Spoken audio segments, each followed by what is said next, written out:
On vous a peut-être déjà dit que vous étiez bizarre, mais cette étiquette ne traduit pas une anomalie, plutôt une différence fondamentale dans la fréquence cognitive. La psychologie moderne suggère que certains cerveaux fonctionnent à une fréquence mentale élevée, difficile à capter ou comprendre par la majorité.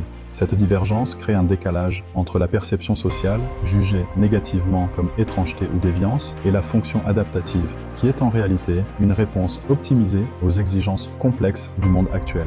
Voici donc 3 habitudes bizarres qui prouvent que vous êtes doté d'une intelligence supérieure. Plutôt que d'être un handicap, cette différence représente une architecture cognitive avancée qui permet d'aborder les problèmes sous un angle inédit et de traiter simultanément des informations massives, surpassant ainsi la norme. Le fameux terme « bizarre » devient alors une méconnaissance sociale face à un fonctionnement cognitif atypique mais performant. Notre monde est de plus en plus marqué par la volatilité, l'incertitude, la complexité et l'ambiguïté, VUCA.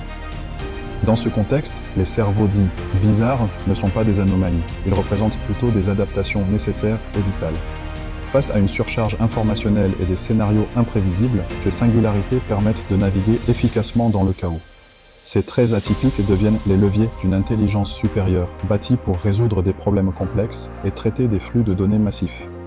Ils s'inscrivent dans un cadre biologique et cognitif profondément ancré qui fait de ces singularités des atouts stratégiques pour évoluer dans un environnement dynamique où la rapidité d'adaptation est essentielle.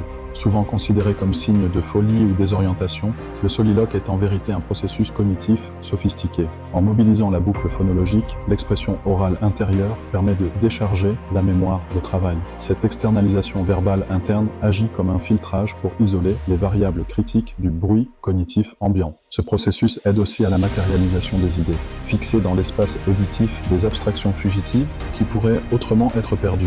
Par ce biais, une pensée souvent arborescente et chaotique se structure en une syntaxe linéaire compréhensible, facilitant la résolution de problèmes complexes et le raisonnement approfondi. Le soliloque est donc un véritable algorithme mental d'optimisation cognitive indispensable pour les esprits atypiques. Considéré parfois comme une manifestation d'antisociabilité ou d'inadaptation, le retrait social est en fait une stratégie consciente pour organiser le chaos intérieur généré par l'hyperréception sensorielle.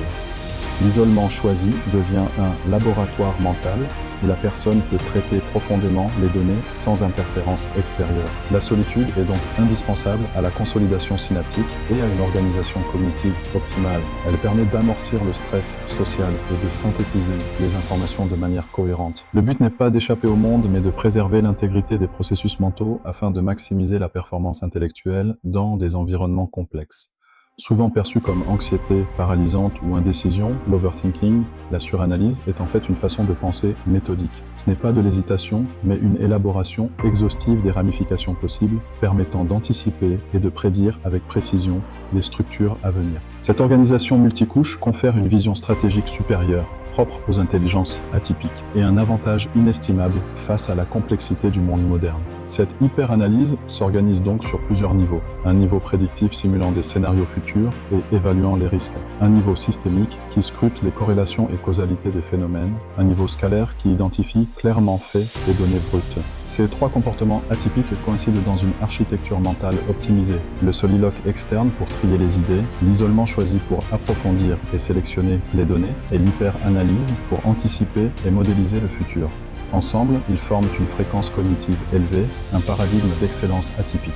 Cette structure unique permet d'exceller dans des environnements demandant une capacité de traitement rapide et sophistiquée, une adaptation flexible et la construction de solutions innovantes face à des scénarios complexes, incertains et en constante mutation. Loin d'être un défaut ou une anomalie, l'atypisme est le moteur même de l'excellence mentale.